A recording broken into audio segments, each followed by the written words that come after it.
ময়লা পরিষ্কারের সময় আপনাদেরকে মারধর করছে, তো আমরা আসছি না, আমরা এটা একটা ব্যবস্থা করবো। আইনের বাইরে কোনো কাজ করা যাবে না। আবার এমপি সাহেব আপনাদের এলাকার উনি সব ব্যবস্থা উনি করবেন।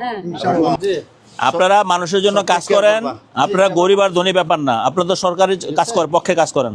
আমরা সরকারের পক্ষে থাকা যা যা করা দরকার সেটাই করতেছি, চিন্তা করবেন না। ওরা এখানে ভর্তি আছে, ভর্তি থাকুক, ওদের ভালো ট্রিটমেন্ট যাতে হয়, আপনি ওদের প্রয়োজনে কেবিন দিয়ে দেন, ভালো ট্রিটমেন্ট যাতে হয়, বাকিটা পরে আমি কথা বলবো আপনার সাথে, ঠিক আছে? 4 জন আছে, 4 জনে ভর্তি মারছে বুকে বুকে। আহারে, সরকারি দিকে তো আমরা আসছি, আপনাদের পক্ষে কথা বলছি, এবং অলরেডি মালিককে ধরছে। মালিক কিন্তু থানা গারদে, আপনি হসপিটাল শুয়ে আছেন, মালিক থানার গারদে। চিন্তা করো না, তুমি অন্য কোনো কিছু চিন্তা করো, তোমার ফ্যামিলি নিয়ে কিছু চিন্তা করতে না, তুমি একা আছো, আমরা আছি তোমার সাথে, আল্লাহ আছে, ঠিক আছে?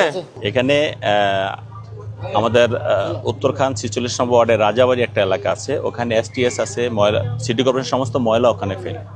তো ওখানে পাশে একটা গার্মেন্টস আছে, তারা দীর্ঘদিন এখানে আমাদের সিটি কর্পোরেশনের মানুষজনকে যারা কাজ করে কর্মচারী ডিস্টার্ব করতেছে, ওখানে ময়লা ফেলতে দিবে না। এলাকার কিছু বহিরাগত আওয়ামী সন্ত্রাসীদের নিয়ে আমাদের এই সিটি কর্পোরেশনের কর্মীদেরকে মারধর করে। এলাকার লোকজন যদি মুখ খোলে তারা তাদের বিরুদ্ধে ব্যবস্থা নেয়, তারা তাদের মারধর করে।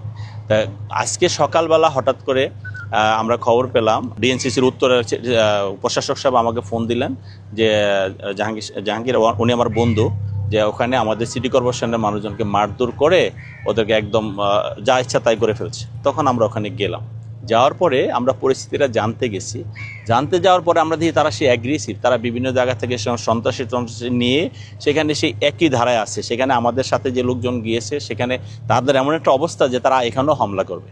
যাই হোক, তারপর আমরা এটা নিবৃত্ত করে আমরা মোটামুটি ওদেরকে, ওরা দৌড়ে পরে ইয়েতে ঢুকে গেছে, ওরা গার্মেন্টসে ঢুকে গেছে, পুলিশ ওদেরকে গেট ব্লক করে দিছে, গার্মেন্টসে ঢুকে গেছে। আমরা আমাদের নেতাকর্মীদেরকে, বা আমরা যেহেতু যাব সেখানে, এবং পরিচ্ছন্ন কর্মীদেরকে আমরা দেখে ওদেরকে, ওরা ওখানে মিছিল করতেছিল যে ওদের এই ঘটনার বিচার চায়। তা আমরা সেদিকে তাদের নিবৃত্ত করে আমরা সেখান থেকে চলে এসেছি। এখানে রুগী আছে, রুগী দেখার জন্য। তো বাই দিস টাইম তাদের যারা মারামারি করছে সেখান থেকে হয়তো পুলিশ বোধহয় ওদের কয়েকজন ধরেছে। তো এখন ব্যাপার হলো যে কেউ তো আইনের ঊর্ধ্বে না। যদি পরিচ্ছন্ন কর্মীদের কোনো অপরাধ থাকে সেটা এখানে ডিএনসিসির মেয়র, ডিএনসিসির প্রশাসক আছে, তাকে তারা বলতে পারতো, বা তার কাছে তারা অ্যাপ্লিকেশন করতে পারতো তাদের কোনো সমস্যা হইলে। সেই সমস্যা সমাধান না করে তারা নিজেরা গায়ের জোরে ওই এলাকাটা একটা রামরাজত্ব কায়েম করেছে। আমরা অবশ্যই মনে করি যে রামরাজত্ব কায়েম করে কেউ টিকে থাকতে পারবে না। আইন আছে সবার জন্য, আপনার জন্য আইন আছে, আমার জন্য আইন আছে। যদি যে আইনের চোখে যে অপরাধী তার বিরুদ্ধে শাস্তিমূলক ব্যবস্থা নিতে হবে। দেশে আইনের শাসন আছে, যখন যেখানে যা হবে মব কালচার থেকে বেরোয় এসে বা গায়ের জোরে কিছু করতে পারবে না, যেটা ফেসিবাদী আমলে ছিল। এবং আমরা এটাও শুনেছি যে গার্মেন্টসের যে মালিক তারা সেই ফেসিবাদী আমল থেকে তারা সেখানে দখলদারিত্বের ভিতরে আছে, এবং এখনও এলাকার মানুষের জায়গা জমি দখল করে সেখানে রামরাজত্ব কায়েম করছে। আমাদের বক্তব্য একটাই, যে হাসিনা পালিয়ে গেছে, ফেসিবাদরা পালিয়ে গেছে, তাদের দোসররা কোনোভাবে এখানে আসে টিকে থাকতে পারবে না। এখন আইনের শাসন চলছে, নির্বাচিত প্রতিনিধিরা এখানে দেশের শাসনভার গ্রহণ করেছে। এখানে জনকল্যাণে, জনগণের কল্যাণে যখন যেটা করা দরকার, সরকার এবং আইন শৃঙ্খলা রক্ষকের বাহিনী অবশ্যই সেটা করবে। কোনো জায়গায় গায়ের জোরে কিছু করা যাবে না, এটাই হলো বক্তব্য।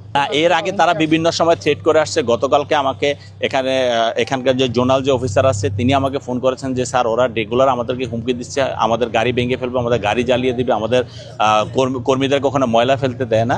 তো গতকালকে আমাকে বলেছে, আজকে তারা সেখানে মেরেছে, তার গাড়ি ভেঙেছে, এইভাবে তারা এই কাজগুলো করেছে। দীর্ঘদিন তারা অতীতের যে রামরাজত্ব কায়েম করতে চেয়েছে, ফেসিবাদী আমলে, ফেসিবাদী শাসন আমলে তারা নিজেরাও ফেসিবাদের দোষর, যেটা করতে পেরেছে এখনও সেভাবে চলতে চেয়েছে। কিন্তু আমি মনে করি একটি নির্বাচিত সরকার আছে, দেশে আইনের শাসন আছে, আইনের শাসনের কারণে ফেসিবাদ আমলে যা করেছে সেভাবে করে কেউ টিকতে পারবে না।